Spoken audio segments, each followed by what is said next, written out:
ভুয়ো কর্মীর জেরে নাজেহাল বালুরঘাট পুর কর্তৃপক্ষ। বায়োমেট্রিক পদ্ধতি চালু করার পরে চক্ষু চড়ক গাছ।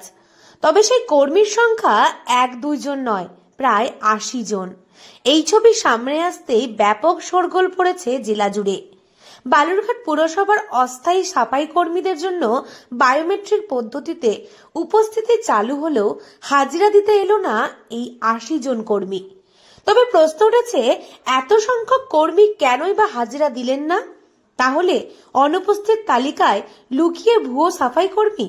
এমনই প্রশ্ন উঠছে বিভিন্ন মহল থেকে। ভুয়ো কর্মীটা আমরা দীর্ঘদিন ধরেই বলে আসছি যে বিভিন্ন জায়গায় ভুতুরে কর্মীরা আছে, এগুলোকে অবিলম্বে বের করা দরকার। কিন্তু আমার একটাই প্রশ্ন, এতদিন ধরে এই ভুয়ো কর্মীদের টাকাটা কে তুললো? এদের যে টাকাটা তো উঠেছে, এটা পরিষ্কার। তাহলে এই কর্মীদের টাকাটা কার পকেটে গেল, কি হলো না হলো, এই বিষয়টা পুরোটা একটা খতিয়ে দেখা দরকার আছে। এবং যারা সই করলো তারা খতিয়ে না দেখে কেন সইটা করলো?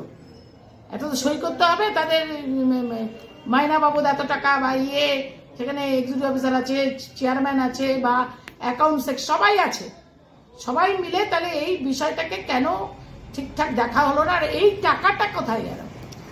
যদিও পুরসভার দাবি অনেকে বায়োমেট্রিক পদ্ধতিতে হাজিরা দিতে পারেনি, তবে চলতি মাসে 10 লক্ষ টাকা সাফাই কর্মীদের কম দিতে হয়েছে পুরসভার। এতদিন খাতা কলমে সই করেই মাইনে নিতেন অনেকে। এ বিষয়ে বালুরঘাট পুরসভা সূত্রে খবর, পুরসভার তালিকায় 800 জন সাফাই কর্মী রয়েছে। ওই সাফাই কর্মীদের এক মাসে 26 দিন কাজ করানো হয়। 240 টাকা করে দৈনিক মজুরি হিসেবে দিতে হলে এক মাসে পুরসভার নিজস্ব তহবিল থেকে 50 লক্ষ টাকার বেশি খরচ করতে হয়। গত নভেম্বর মাস থেকে বায়োমেট্রিক পদ্ধতিতে উপস্থিতি চালু হয়, আর এরপরেই দেখা যায় প্রায় 80 জনের ওপরে কর্মীর কোনো পাত্তা নেই। এই জায়গায় দাঁড়িয়ে পার্মানেন্ট স্টাফ, কন্ট্রাকচুয়াল স্টাফ এবং ডিআরডব্লিউ স্টাফ যারা ডেলিগেটেড ওয়ার্কার রয়েছে, প্রত্যেকেরই যে হাজিরার যে বিষয়টা সেটা আমাদের বায়োমেট্রিক অ্যাটেন্ডেন্সের উপরে হচ্ছে।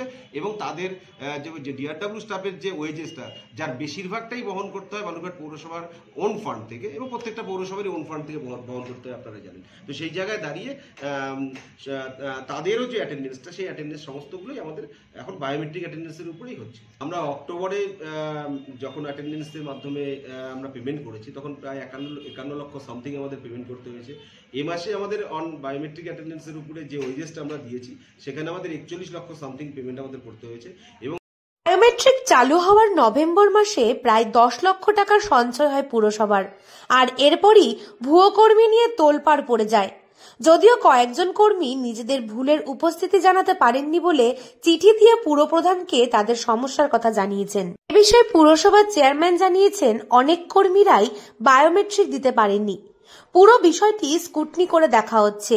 তবে 80 জন কর্মীর বায়োমেট্রিক এক মাস ধরে কেন হলো না, সেটাও খতিয়ে দেখা হবে বলে আশ্বাস দিয়েছেন তিনি। জানা গেছে, অনেক ভুয়ো কর্মী শুধুমাত্র সই করেই বেতন তুলে নেন, কাজ না করেই তারা ঘরে বসে এই বেতন পান বলেই অভিযোগ উঠছে। অনেকে মনে করেছেন যে চাকরিটা তারা বা কাজটা তারা করবেন না, চাকরি তো এটা বলা যাবে না, যেহেতু ডেলিগেটেড ওয়ার্কার, তারা হয়তো মনে করেছেন যে হয়তো কাজটা করবেন না, সেটাও হতে পারে। স্কুটনি চলছে এখনো এই বিষয়টাকে নিয়ে, যে 80 জনের মতো এখনো পর্যন্ত কিন্তু তারা আইডি ক্রিয়েটটা করেননি বায়োমেট্রিক অ্যাটেন্ডেন্সের জন্য। এটা আমার কাছে যতটুকু রিপোর্ট আছে। তো এটা এখন আমাদের টোটাল বিষয়টাই স্কুটনি চলছে। এই স্কুটনিটা সম্পূর্ণ হয়ে গেলে পরে পূর্ণাঙ্গ রিপোর্টটা পাওয়া যাবে যে তারা কতদিন ধরে কাজ করছিলেন, এবং এখন তারা করছেন কিনা, এবং তারা কেন করলেন না।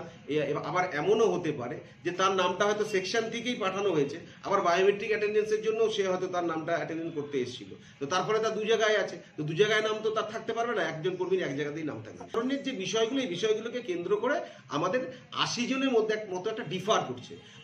নতুন তৃণমূলের বোর্ড 2022 সালে বায়োমেট্রিক পদ্ধতি নিয়ে চিন্তা ভাবনা নেন।